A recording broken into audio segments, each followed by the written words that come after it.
So yesterday I gave you a kind of overview what Bakhar is all about. Do you remember what are the different types of Bakhars? Yes, sir. Yeah, go on. So we have caveats Uh-huh. and we have Political, autobiographical, Uh, social. uh-huh. No, political and social, that kind of categorization is not there because most of the Bakhars are, political in nature. So Bakhars, like, there are family Bakhars, then the yes, Bakhars. Like Kautumbik, in Political Marathi it is factors. called Kautumbik Yeah. Bakhar. There are Bakhars which are inspired by certain events like Panipat Bakhar and then Kaifiyat, as we already told. And there are certain Bakhars which are of non-political nature, like have mostly religious content, like Hanuman Swami Bakhar, so on and so forth. All right. So yes, Yes. now different kinds of Bakhar and about Chhatrapati Shivaji's period, there are number of Bakhars which are considered to be good source of history. Bakhars, as I have already told you, mostly it is written by the memory of the author, and so as a historical document we need to be a bit cautious to take what kind of information is there, but nevertheless there are certain Bakhars which are considered to be quite important, and this is the Bakhar which I have shown you yesterday probably, which is called Sabhasad Bakhar. See, this is a Bakhar, and it is written here, Adya Chhatrapati Shri Shivaji Raja Yanchi Bakhar. So it is written by a person called Krishnaji Ananda Sabhasad, and that is the reason it is known as Sabhasad Bakhar. Sabhasad is a post, and what are the content and all? Have you gone through the PPTs that I have uploaded on the PDF I have uploaded on the Google Classroom? no, sir. Acha, okay. There Better are, I think it got merged with the links and all. I did not even realize there's a PDF.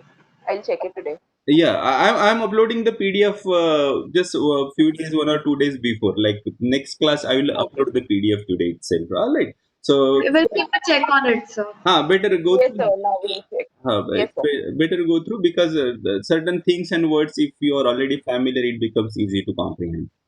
Well, fine. Okay. We will go ahead with now this. We'll discuss. See, there are two Bakhars which we'll be discussing a little bit in detail. This is the Sabhasad Bakhar, which I have already shown you. It is a published form, of course. And then there is another Bakhar called Ekkanno Kalmi Bakhar, 91 Kalmi Bakhar. Kalam, you know the Kalam? You must have heard the word Kalam. Kalam Yes, Kalam. sir. Huh? Good Yes, morning, sir. Kaltampui. Yeah, nice to see you. Okay. Now, you heard the word Kalam in what context? Uh, But Kalam Kalam is a is pen. Kalam is a pen. One meaning is pen.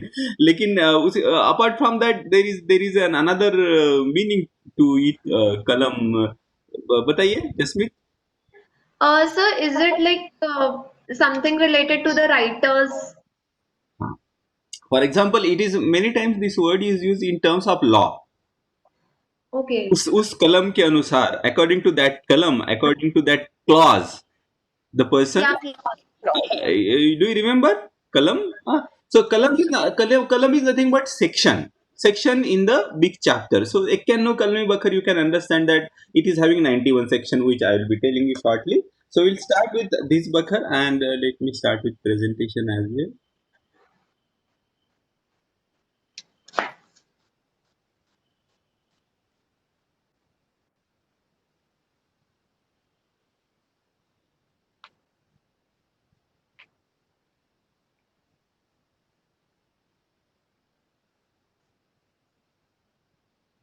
Yeah. Okay.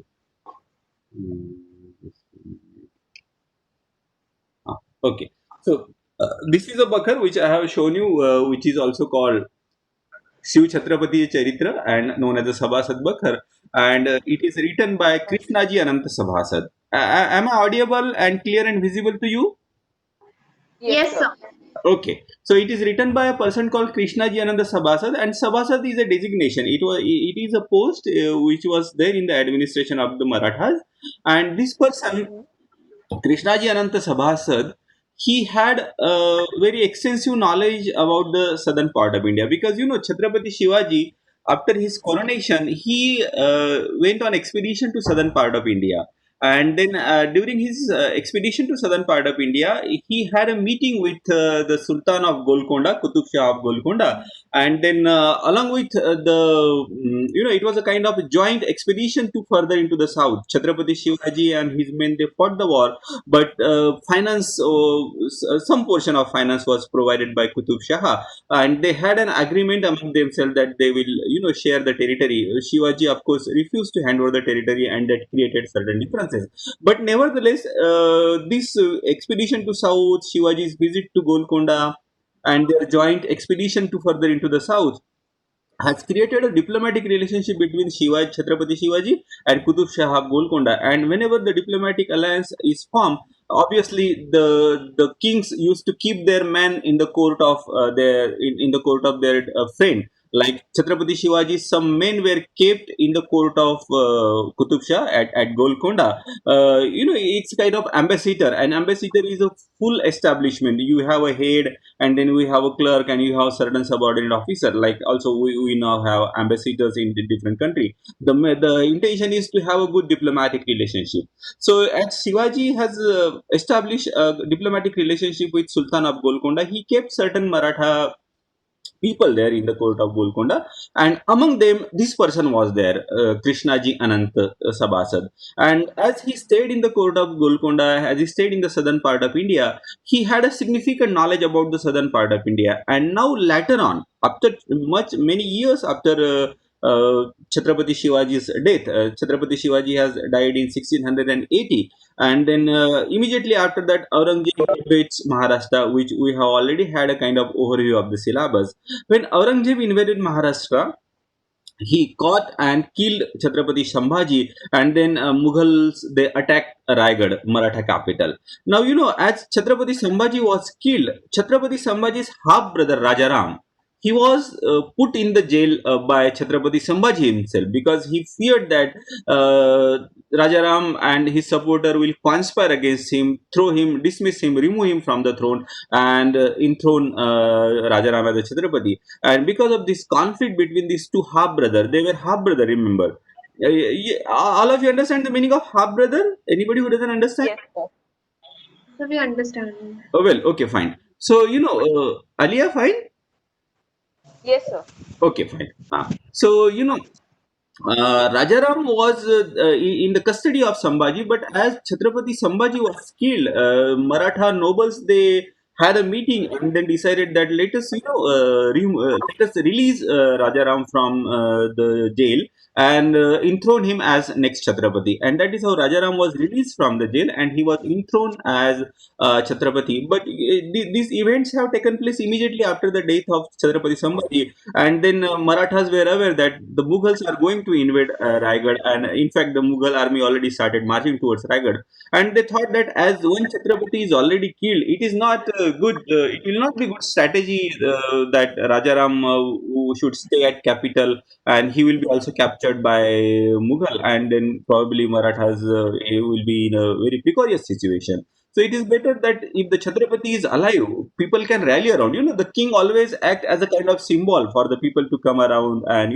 form the military force and fight against the enemy. And the Maratha noble, along with Rajaram, they finally decided that it is not safe for Rajaram to stay at Raigad, and it is better if Rajaram could go far away from Maharashtra and take shelter at a place called Jinji. Jinji is a very big, very safe fort which is near Chennai. So you can just remember how visionary Chhatrapati Shivaji was. When Chhatrapati Shivaji has started from Maharashtra and went up to Jinji, passing from Karnataka and Tamil Nadu, he established a chain of forts at every place, at every interval. There was fort where the Marathas were kept along with their soldiers, because Shivaji understood that one day or another, our real struggle, real fight is going to be against the Mughal. And if the Mughals are invading from the north, the Marathas, Chhatrapati, should have a place to hide and continue with the warfare. And that is how that chain of fort was established from Maratha to Jinji. And as Rajaram has started traveling towards Jinji, he took along with him Krishnaji Anand, because Krishnaji Anant was aware of he had a knowledge of the southern part of India, and as Rajaram was migrating to southern part of India, he took Krishnaji Anant with him, and now Krishnaji Anant Sabhasad, he worked with Rajaram, and it was in fact on the order of Rajaram that he finally wrote this book, because Rajaram in the introduction of in the first chapter itself, this writer Krishnaji Ananta Sabhasad, he writes that Rajaram has told me, Rajaram has asked me a question that Chhatrapati Shivaji was such a wise person, he was such a capable person, and how did he fight against Adil Shah on the one side and Mughal on the other side, and Siddhis on the other side. So he was surrounded by enemy. So I want to know about him, and it is on the order, it is on the instruction of Rajaram, the Chhatrapati now, that Krishna Chandra Sabhasad has wrote this Bakhar called Shiv Chhatrapati Ji Charitra. You understood the background that started, that was responsible for writing this. Text and Yes, this sir. text is in fact written from the period 1694 to 1697. During these 3 years of period, he wrote this book. He wrote this text, and you can understand that it is written about Shivaji, but the writing has started 14 years after the death of Shivaji. Shivaji has died in 1680, and it is 14 years after his death that he started writing this text, and it was completed in the 3 years. So you can understand that though he has seen Chhatrapati Shivaji's period, he is writing 14 years after the death of Chhatrapati Shivaji. So you can understand that a lot of things got mixed up. So it's mostly Yes. based on memory. He did not really verify the account, but nevertheless, it is an important source. So now the overview of this text, overview of this Bakhar. The Bakhar is divided into the 14 chapters. It is having 14 chapters.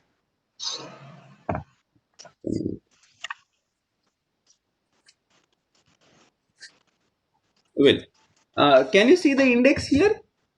Index?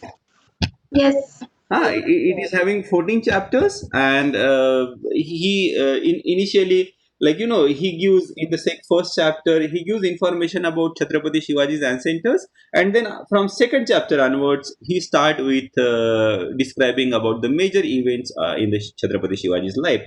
And the first important war that Chhatrapati Shivaji fought against Adil Shah, he ruler, was the battle that he fought against Afzal Khan.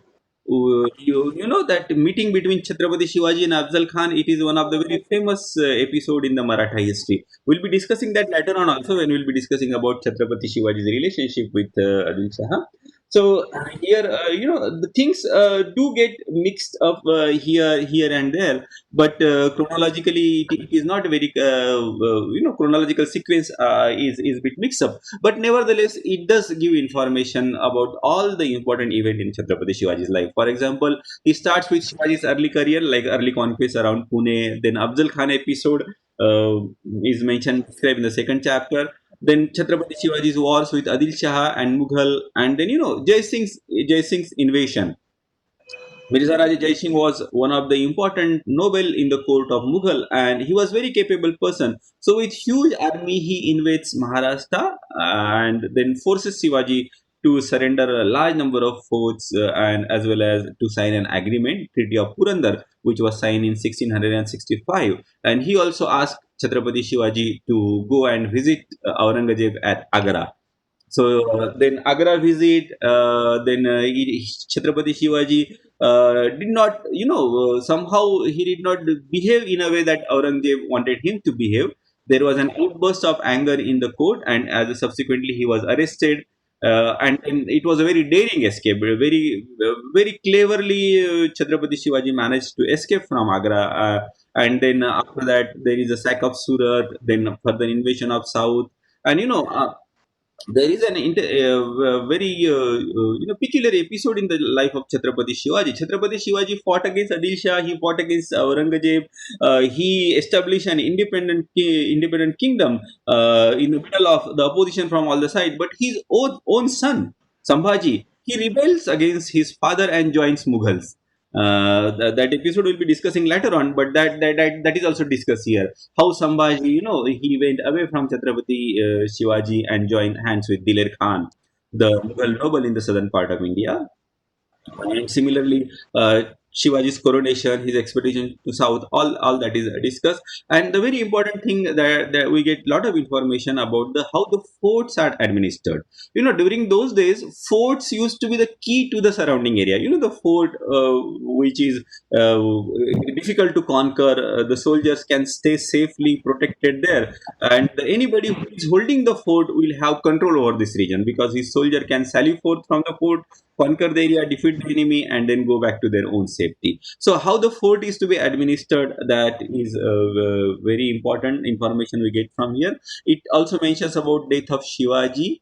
But surprisingly, he doesn't talk about the year of Chhatrapati Shivaji's birth. As I have told you, there is a certain lacuna, certain shortcoming in the Bakhar.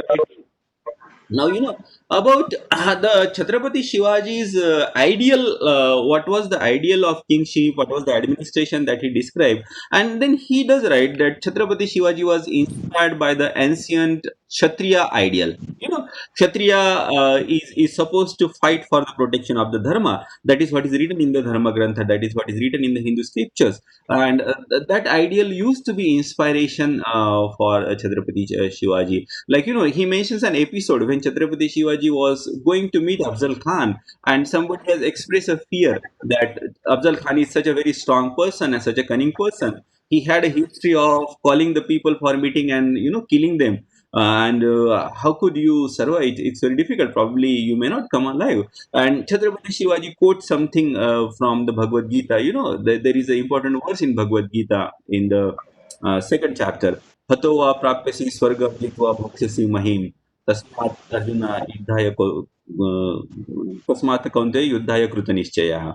What does that mean is that if you die, you will go to heaven, and if you are victorious, you will enjoy the earth, you will become victorious on the earth. So without fearing, you should go ahead.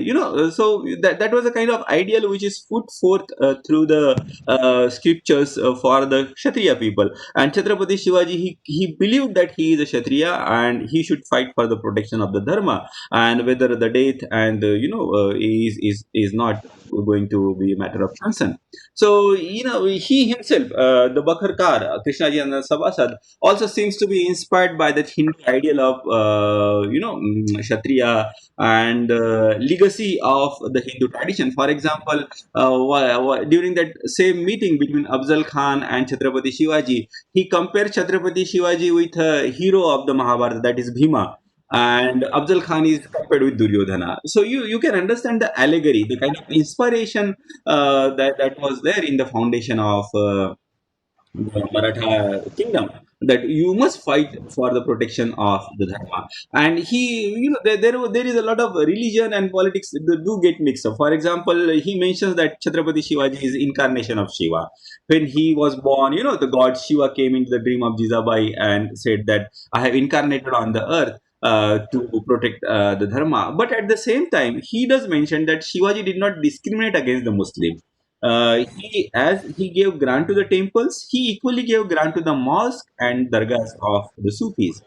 Then he talks about Chhatrapati Shivaji's military policy. He said that Chhatrapati Shivaji had a very strict order that no women should be carried to the campaign. When the Marathas used to go on expedition, they are not to be, no man should carry their wives or concubines or dancing girls, which was later on became a feature of the Maratha army, and it crept much before that into the Mughal army as well. The Mughal used to have their whole family, because they were so confident that they are not going to be defeated. Woman is not to be carried along with the army. Similarly, during the expedition, when you attack enemy forces or when you conquer the area, no woman, Brahmin, and cow to be held. So that was the instruction given to the soldier. He also had a strict instruction not to molest the woman, and that is the reason even his enemies praise him. But this is also referred by Sabhasad as well. But he was morally upright. But at on many occasions, Shivaji had done certain things which can be called deceptive. For example, his conflict with Mores of Javli. Moreover, as Chhatrapati Shiva, he was not at Chhatrapati. As Shivaji was expanding his kingdom slowly, he asked the More, they were, hereditary ruler of the area called Javli, which was in Konkan. and that was a very huge area. And though they accepted the sovereignty of the Adil Shah of Bijapur, they used to rule like a virtual, like an independent ruler. And Chhatrapati Shivaji asked them to surrender to Chhatrapati Shivaji, and they refused. They said, "Ki we don't want to surrender to you." And then so there was a conflict between the More brothers who should be the next ruler. One of the brother took help of Chhatrapati Shivaji, and it is with the help of Chhatrapati Shivaji that he became the ruler of that More principality or the More territory. But then later on, he turned against Shivaji. He started conspiring against Shivaji. So Shivaji also responded back with a conspiracy. He went with some people surrounding to that area. He kept his soldier, and he invited More, who was called Chandra Rao More, for a meeting. He said that let us talk about the marriage alliance. And as he was invited for the meeting, he was murdered by Chhatrapati Shivaji's person, and the person who took initiative in murdering on the instruction of Chhatrapati Shivaji was Sambhaji Kauji. Somebody Sambhaji Kauji's reference will come later on also when we talk about this 91 Kalmi Bakhar. But just I'm sharing information with you. He did write that Chhatrapati Shivaji had deceptively invited More and killed him and then conquered his territory. And later on, this More brother were arrested. They were kept in the jail, and from the jail also they were indulging into conspiracy. And then later on, Chhatrapati beheaded them. He killed them. Well, then superstitious, as I have already told you, there are a number of superstitious that he mentions here, which are indicative of the belief and the kind of attitude that the historian of that period had in their mind. For example, when Abdul Khan started from Bijapur to attack Chhatrapati Shivaji, in between he broke certain temples, he broke certain idols also. The Vithoba at Pandharpur was, Pandharpur was invaded, but the pujaris, the priests in the temple, they hid the Vithoba's idol, and that was saved. But Afzal Khan invaded Tulzapur. Tulzapur is one of the important place of pilgrimage for the Marathas, where there is a temple of Bhavani, goddess Bhavani, and that goddess Bhavani is considered as a kind of Kula Devata of Bhosle period. You understand the Kula Devata? Yes, sir. Yes. Mostly, generally, most of the Hindus, they will have their Kula Devata, which is called a specific deity. So this Kula Devata, it was considered as a Kula Devata of Bhosle, and that idol of Bhavani was also broken by Afzal Khan. And then he mentions that story, mythological story, that when Afzal Khan has broken the idol of Bhavani, the goddess Bhavani, she, there was a kind of a voice heard from the sky that within 21 days you will be killed now. And then and that that really happened actually. The story may not be true, but then it is believed that after breaking the idol, after at 21st day, he was killed by Chhatrapati Shivaji. And then he also mentions that have you heard that people are being possessed by God and sometimes by ghosts? Yes, sir. It's quite superstitious belief. It does happen in some rural area now also, and he does write that sometimes Shivaji is possessed by God, and during that during before Afzal Khan's meeting, he was also possessed by God because he was not very sure what he should be doing. And then in the day before, even the day before the meeting, in the evening, he was sitting and thinking what should be done, and he was possessed by goddess. And then he came to the conclusion that, okay, tomorrow, no, nothing is going to happen to me. I should go meet Afzal Khan and finish him off. All right. So that is what he writes. I'll just summarize now. So the Bakhar gives importance to certain events, and it does ignore some of the important events. No date of Chhatrapati Shivaji birth is mentioned here. Chronological sequence is wrong at some of the places. But among the Bakhars, Jaduna Sarkar also says that among the Bakhars that gives information about Chhatrapati Shivaji, this is considered as a most reliable, nevertheless, in spite of all the shortcoming it have. It gives important information about the administration, economic condition, and do you remember who has commissioned him to write this Bakhar? Who has asked him to write this Bakhar? I told you this was the introduction. Sambhaji. Huh?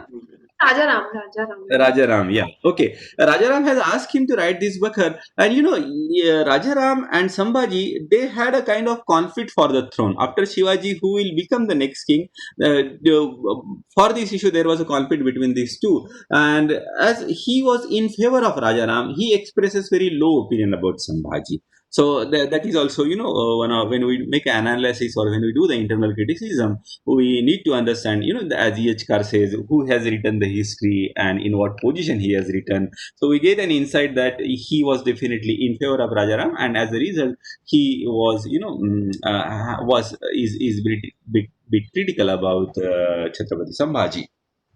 So this is about the Sabhasad Bakhar, and now let us go to the next Bakhar, Ekkanno Kalmi Bakhar. So it is having Ekkanno Kalam. Ekkanno, you understand? 91. Yes, 91, sir. 91 column means there are 91 subsections in this Bakhar. Just a minute. See. You, 21, 91. You can see the index. Is it a small letter? Are you able to see? Are you able to see Um, this? This side, this side. This side it is up to 30 on this page. Is it visible to you, or letters are too small? letters are small, so. Okay, nevertheless, I will tell you. Yeah, up to 30 up to here, and then we have 91 up to here, and then 92 is added by the person who has edited it. 92 Okay. is a kind of explanation of the words, but it have a 91 columns. All right. Yes, sir. So Yes, sir. 91 column is nothing but, it is a kind of subsection in this Bakar. And there are certain additions. See, you can understand that during those days there was no printer used extensively in Maharashtra. So the Bakars were handwritten, and somebody used to copy it. And as you copy the written text, there used to be some addition, extraction, interpolation, extrapolation. So some of the edition of this Bakar are having 96 column. They are having 96 subsection. So it is also called 96, Channav Kalami Bakhar. Yes. It is also called Channo Kalmi Bakhar. So, and it is also called uh, Raurichi Bakhar. It is found at a place called Rauri. So, that is how it is. Ekkanno Kalmi Bakhar and Channo Kalmi Bakhar. The Bakhar with 91 subsection and 96 subsection, it is both are same. Please remember this. Yes. This Bakhar is also written by a person who worked with Chhatrapati Shivaji, who he worked in Chhatrapati Shivaji's court, and his name was Dattaji Trimal Vakanvis. And later on, but this original, what is written by Dattaji Trimal Vakanvis is also a post. Like, we have Sabhasad as a post. Vakanvis was also a post who used to do the writing work in the court. And later on, when the people, historians started looking for the different sources of Maratha history, they found that there are six different manuscripts of 91 Kalmi Bakhar. There are different six manuscripts, but none of them was original. Original that is written by Dattaji Tremal is lost. And what we generally use, or what the historian generally use, is a copy made by Khando Annaji Malkare, and that copy is made much later in 1720, between this period 1720 to 1740. And like earlier one, this Bakhar is also having a lot of superstitious and legend. This Bakhar, interestingly, this Bakhar is translated into the Persian language as well. And Tarikh-e-Shivaji is a Persian text which is believed to be Jadunath Sarkar believes that this is a translation of this 91 Kalmi Bakhar. And according to Jadunath Sarkar, after Sabhasad Bakhar, this Bakhar is an important source of Chhatrapati Shivaji's history. Well, so what does it contain? It gives information about Chhatrapati Shivaji's ancestors. Like, Maloji was the ancestor of Chhatrapati Shivaji, and this Maloji's son was Shahadji, and Shahadji's son was Chhatrapati Shivaji. So these Bhosles, though they were ancient, they considered themselves to be a kind of Kshatriya. They were not holding a very high position. In fact, Shivaji's ancestor, that is Maloji, Shahadji's father, he worked in the court of Lakhuji Jadhav. Lakhuji Jadhav was one of the important Maratha noble who has risen to the high position in the Nizam Shahi of Ahmednagar. He was a prominent Sardar, and these Bhosles, they went to him for a job. This Maloji Bhosle and his brother, and he was given a job in his court. Now, Lakhuji Jadhav had a daughter, Jizabai, and Maloji Bhosle had a son, Shahadji. And one day, Lakhuji Jadhav, it was Holi. You understand that Hindu festival of Holi, Shimga? Yes, sir. Where people burn holy and then play color as well. All right. So, am I audible to all? Yes, sir. Yes, sir. Okay, Yes, so sir. there is an interesting story about how that marriage between Shahadji and Jizabai took place. So Lakhuji Jadhav, he was a very prominent noble, and he arranged that festival of Shimga where people started playing color. And these two children, during those days, it used to be child marriage was a prevailing system. So these two children, Jizabai and Shahadji, they also they were also playing with each other, and Lakhuji, he called both of them, made them to sit on his lap, and said, just in a in a very lighter mood, that this pair look very good. हम लोग बोलते हैं ना, इनकी जोड़ी बड़ी अच्छी लगेगी, है ना? तो शादी ब्याह होता है, when the marriage alliances took place, generally the elder they look at the boy and girl of a prospective marriage and say that this pair will look very good with each other. They are suitable match for each other. So Lakhuji also started, said something in a very lighter mood, that this pair look good. ये जोड़ी अच्छी लगेगी. And Maloji, he immediately stood up, because Maloji was working in the court of Lakhuji, but then he thought that if my son is getting married with the daughter of my master, this could be a good opportunity for me to rise up. During those days, marriage alliances used to take place mostly out of the political consideration. So Maloji, in front of everybody, said that, see, Lakhuji has promised his daughter in marriage to my son. And now, as the word that is given in front of everybody, it is expected that the noble person should follow their word. But Lakhuji could not say anything. He was caught in a catch-22 situation. But when he goes back to his family, his wives, they scold him. They said, why did you say that kind of word? In fact, Maloji is our servant. He is working under you, and are you going to give your daughter in marriage to your servant son? You can't find any better alliance. And then Lakhuji Jadhav was very upset with what Maloji has done. He said, he thought I had just said it in a lighter vein, and Maloji has caught me on the wrong foot. And then he calls Maloji and his brother next day and say, ki, what you have done is not right thing, and I am dismissing you from my service. You have to just go back to your village. And Maloji is dismissed. But the Maloji seems to be a person who doesn't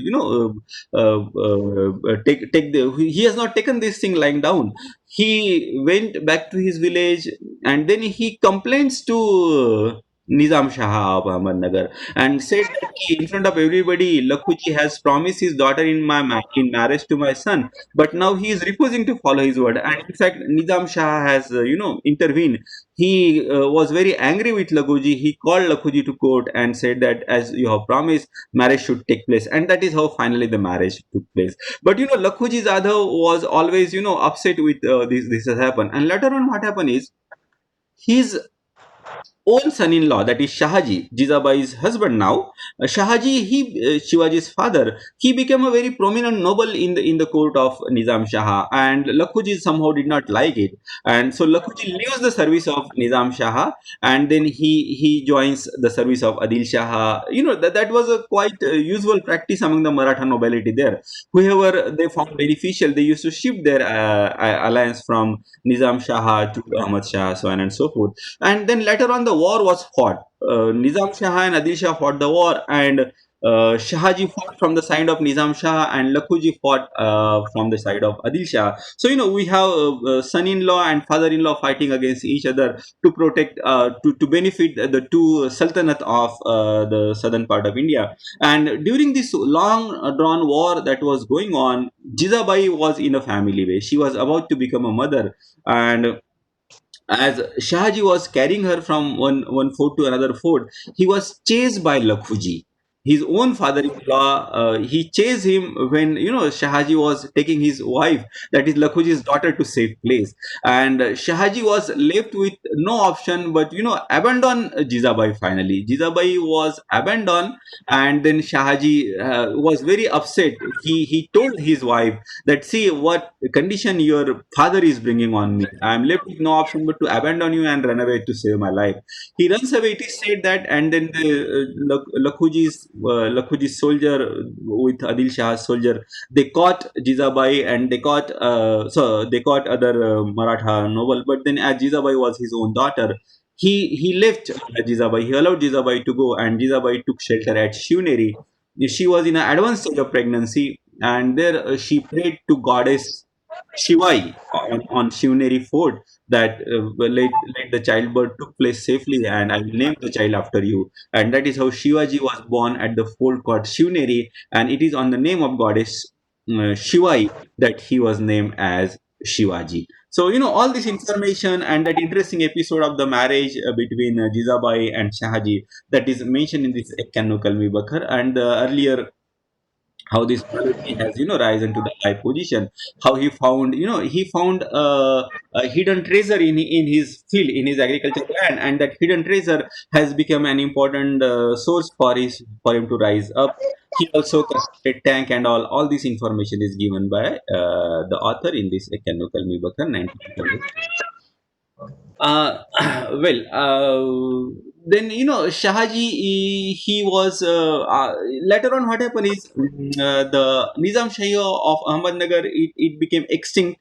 Mughal invaded, and Mughal and Vijapur, they made it extinct. Though Shahji has tried to save it to by to save it by his effort, but it did not work out. He could continue prolong the struggle for a few more years, but finally the Nizam Shahi of Ahmednagar became extinct.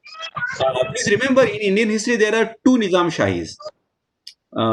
This is the Nizam Shahi of Ahmednagar, which became extinct around 1630, and then later on there was a rule of Nizam at Hyderabad, which came into existence after the death of Aurangzeb after 1707. So we have two important Nizam. The Nizam of Hyderabad is called Nizam, that is dynasty name I am forgetting. Asif Jahi dynasty, that is called Asif Jahi dynasty, and then there was a Nizam Shah of Ahmednagar which became extinct in around 1630, which Shivaji has tried to save. Shivaji's father. Well, let us come back. Shahji now joins Bijapur service. That information is given. Shah, on the behalf of Bijapur, Shahji went on expedition to southern part of India. He conquered a significant territory of the southern part of India. What happened is, after the Vijapur Empire ceased to exist in 1600, after the battle of Rakshitagadi 1665, 1565, there used to be a who were ruling on the behalf of Vijayanagara king. They became independent ruler. They were called Palegars. So this Palegar, it became very convenient for the Vijapur Sultan to deal with this Palegar through the medium of Shahji. So Shahji, depending on the situation, used to fight against the Palegar, or through diplomatically make them to accept the sovereignty of the king of the Sultan of Bijapur. Now he also talks about the enmity between Shahji and Baji Ghorpade. See, this Ghorpade family and Bhosle family, they were related to each other. They claim to be same lineage, but this Ghorpade, they turned against Shahji, and then later on against Shivaji. So as Shahji was rising up in the Sultanate of Bijapur, it was not liked by Baji Ghorpade, and he had a kind of enmity against Shahji, who tried to poison the ears of the Sultan.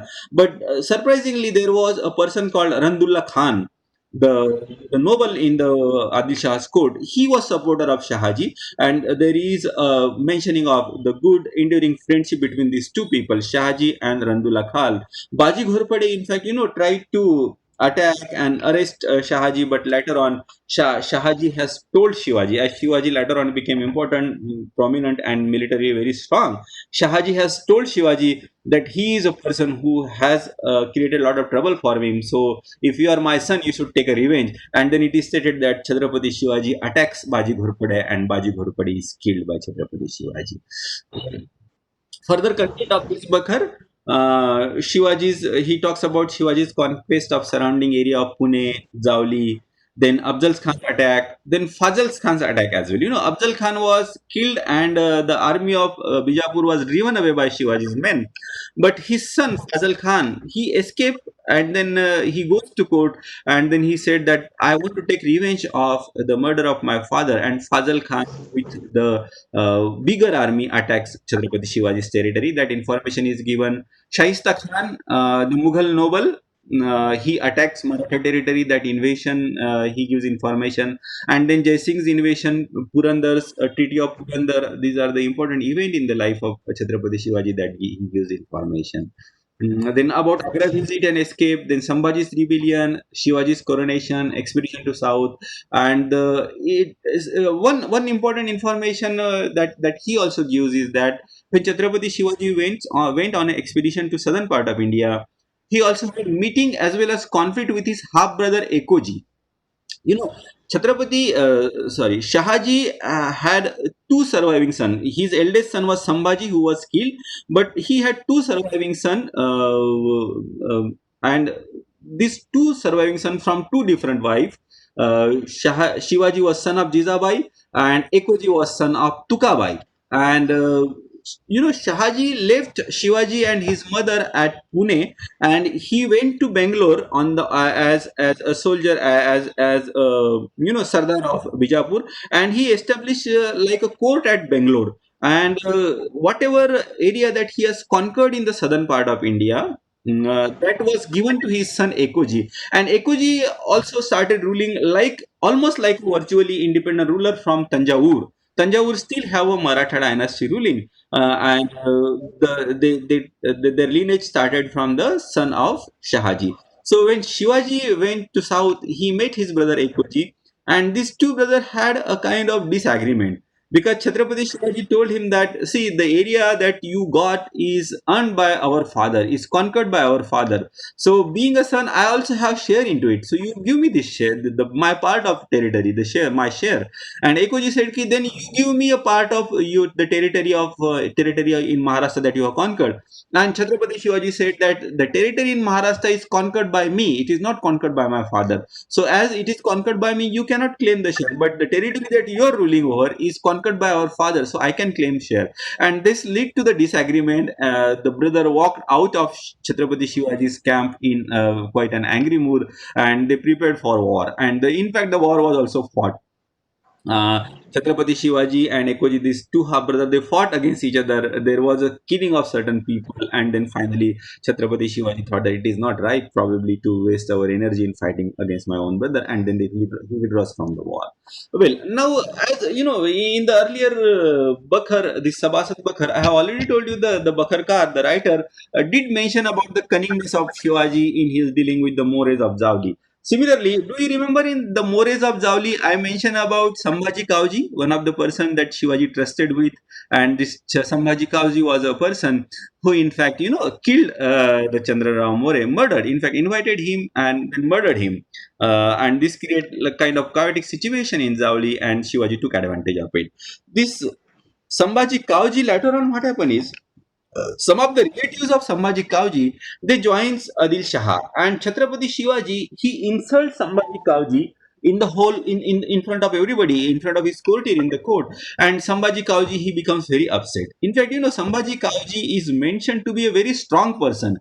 He was very so strong physically that he could, it is mentioned in the Bakar, I'm not sure about it. He could hold the four leg of a horse in his hand and lift the horse. So he served very loyally to Chhatrapati Shivaji. In fact, during that Abdul Khan episode also, when Afzal Khan, he was attacked by Chhatrapati Shivaji. With a weapon. He was injured in his stomach, but he was trying to save his life. He hold that injury, and then he was trying to escape. But it was Sambhaji Kauji who cut the legs of the people who used to carry him in palki, and then finally he chopped off the head of Afzal Khan. So this Sambhaji Kauji, when he was insulted by Shivaji in front of everybody, Sambhaji Kauji leaves Shivaji and joins Adil Shah. And then Chhatrapati Shivaji was quite upset about this, and he sent Prataparao Guzar, and Prataparao Guzar murdered Sambhaji Kauji. So Sambhaji Kauji, who was a loyal servant of Chhatrapati Shivaji, he leaves Shivaji, joins Adil Shah, was murdered. Shivaji got him murdered through Prataparao Guzar. And we see that at number of places in Chhatrapati Shivaji's life, whoever came in between in his ambition of forming an kingdom was dealt very severely by Chhatrapati Shivaji. In fact, the rebellion of his own son did not really seems to be affecting his activities. He continued to fight against the Mughal, but we are not sure. But we can just try to construct immediately, but immediately after that he falls sick and dies. So we are not sure whether it has affected. We cannot take a stand. But his activities did not stop. Political activities that is historically recorded. Well, then let me see how much is left. Uh,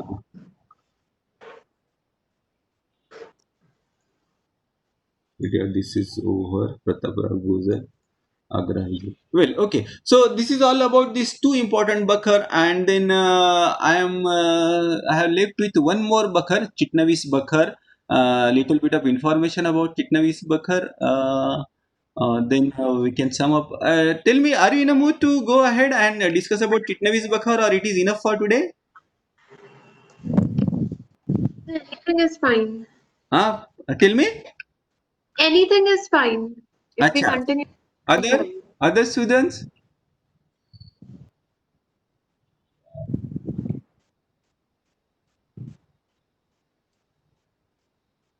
Other students, shall we complete this topic? Because Yes, sir. Chitnavis Yes, sir. Bakhar, we don't have much. That is, it's only one slide, and then we can just sum up, and this Bakhar topic will be over. Oh, okay then. Yes, yes. Just 2 minutes. I'll have some water. You can also have some water meanwhile, and then we can go. So even I want to have water. Please have it. Yeah. How many offers are there, by the way? I mean, I have just, I'm not able to see because I'm putting my PPTs. Neha is there. Acha. Mampu is there. And me and just me. 4 students are there. Okay. Okay. How many total you can see? 4. Only four. Okay. Okay. Not a problem. Yes, sir. Timing is comfortable for everybody. Like, I mean, if time is a problem, we can be a bit flexible about it. Maximum people should benefit from the class. Well, okay, we'll go ahead for today. You can discuss this among yourself later on a group also. All right. Well. Yes. Okay, so the Chitnis Bakhar is written much after Chhatrapati Shivaji's death. It was written around 1810. Are you able to see PPT? Yes, sir. Okay, so in Marathi it is called Shivaji Maharajanचे सप्त प्रकरणात्मक Charitra. That is the seven the biography of Chhatrapati Shivaji in 7 chapters. And it is written by a person called Mallar Ramrao Chitnis. And it was written on the order of Chhatrapati Shahu of Satara. What happened is after 1707, Chhatrapati's house got divided into the two houses. One used to rule from Satara, they were the descendant of Chhatrapati Sambhaji, and one used to rule from Kolhapur, they were descendant of Rajaram. So Chhatrapati's rule got divided into the two parts. So the person Chhatrapati Shahu, son of Sambhaji, he ruled from Satara for a very long period, from 1707 to almost 1749, I think. And then on the order of this Chhatrapati Shahu, much later, many people used to keep the similar name. So in 1810 also there was a person who was ruling over Satara was called Chhatrapati Shahu, and on the order of this Chhatrapati Shahu, this Bakhar was written. and this is considered as an elaborate form, more elaborate, more extensive form of Sabhasad Bakhar. The writer has taken clues, information from Sabhasad Bakhar and then further extended it.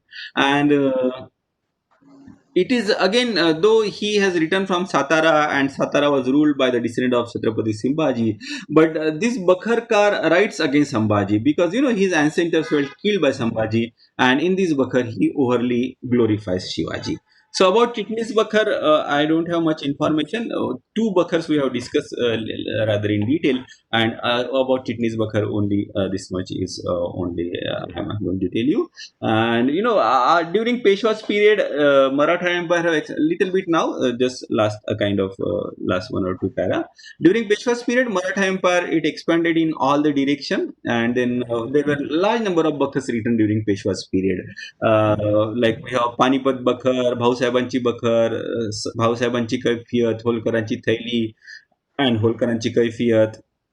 And then there was a person called Kashiraj Pandit. He was a Maratha scholar, but he was working in the court of Nawab Suja Udaula of Awadh. And then he wrote a Bakhar in Farsi called Panipatachi Bakhar, the Bakhar of Panipat. He was good at Farsi. So this is how the large number of Bakhars were written. And the most, we'll just sum up. So most of the Bakhar, they use the material that is handed down from generation to generation in the oral form.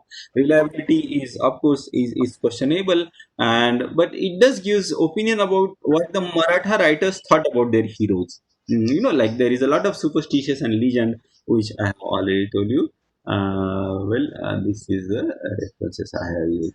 So this is where the Bakhar is over now. Anything from your side till So one question. just a minute. I'll expand my video. Expand panel to show video. Let me just expand it. It is not expanding. So the speaker, select the speaker. How can we expand? I can see. I need to just drag it. Wait a minute.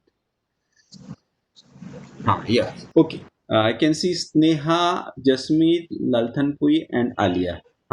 Okay. Jasmeet, tell me. So when we were discussing about Sambhaji Kauji, um, so can you hear me? Yeah, I can. Yeah, so when we were discussing about Sambhaji Kauji, you gave a reference to something that happened between Sambhaji Kauji and Afzal Khan. Uh, So I got confused there. What event was that exactly? Well, okay. We will be discussing this later on also, but I'll tell you now. See what happened is Chhatrapati Shivaji and Abdul Khan. That meeting took place at Pratapgarh, and during that meeting in the inside that tent, what actually happened nobody knows. But then it is believed that from the Maratha historian that Abdul Khan have tried to kill Shivaji. And Shivaji, in return, he had a hidden weapon in his hand, and with that hidden weapon he attacks Abdul Khan. Abdul Khan was he attack in the stomach. पेट में डाल दिया उसने है ना and then he pierced the intestine of Abdul Khan. Intestine came out, but Abdul Khan was a very strong person, and compared to him Shivaji was quite small. So as Abdul Khan was injured and he became a bit scared, Shivaji withdraws from him, and Abdul Khan what he tries to do is he puts that intestine which came out from his stomach inside, hold his stomach, and tries to run away, save his life. So he came in palki. You understand palki? Huh? Yes, Yes, sir. Yeah, so he came to meet Shivaji in a palki, and then he had a palki, and the people who used to carry palki, they used to be bhoi. Generally in Marathi they are called bhoi, the people who catch fishes. The fisherman, they used to be employed as a palki carrier as well. So he gets into his palki, and the bhoi, the people who were carrying him in a palki, they lift the palki so that they can take him back to the safety. But among the selected people who went to this meeting as a Chhatrapati Shivaji's bodyguard, they were stationed at a certain distance. Among them was Sambhaji Kauji. Sambhaji Kauji says that there is a probability that Afzal Khan might escape. So he goes, and what he does is that he cuts the feet of Bhoi. so Okay. that the boy will not be able to carry Afzal Khan. They will not be able to walk, and then he cuts the head of Afzal Khan and brings it to Shivaji. That is the role played by Sambhaji Kaoji during that meeting. All right, and then he earlier also he killed Chandra Rao More. So Yes, sir. well, okay. Anything else? Altan Poi, are you understanding? Sir, Ah, yes, yes. sir, Jiva Mahala was also there, no? Yeah, That time. yes, Neha. Jiva Mahala was also there, one of the bodyguard, and when we will be discussing about that, the Shivaji's relationship with Adil Shah, the war of Pratapgarh is one of the important part of it. So we'll be discussing those things in detail there also. Here, I had just intention to tell you what is written in the Bakhar. All right, and the Jiva Mahala was definitely. Oh, there is a famous saying, "Hota Jiva Manun Vachla Shiva." That means, there was a very famous person, the Yeah. bodyguard of Abdul Khan. His name was Sayyid Banda, and he was an expert swordman. So yeah. There used to be long sword called patta. So he was you can kill a person from a very long distance. So that was an advantage. So he was an expert in handling that weapon, and he was with Afzal Khan. And it is stated that when Afzal Khan, only Afzal Khan and Shivaji was there. But when Afzal Khan started shouting when Shivaji attacked him, or when he became injured, this Sayyid Banda, he runs into the pavilion, and then he attacks Shivaji. But then it is said that when he attacks Shivaji, Jiva Mahala has also ran into the pavilion, and then when he was attacking Jiva Mahala, he just chops off the hand of Sayyid Banda, and as he chops off the hand of Sayyid Banda at the right time, Shivaji was saved. Otherwise, he was a person, as he was expert in that handling the patta weapon. Probably Shivaji could have been killed in that conflict. All right. So that is the reason there is a saying that it is because of Jiva was there that Shivaji was saved. An interesting thing about this is that he was a barber by caste, Jiva Mahala.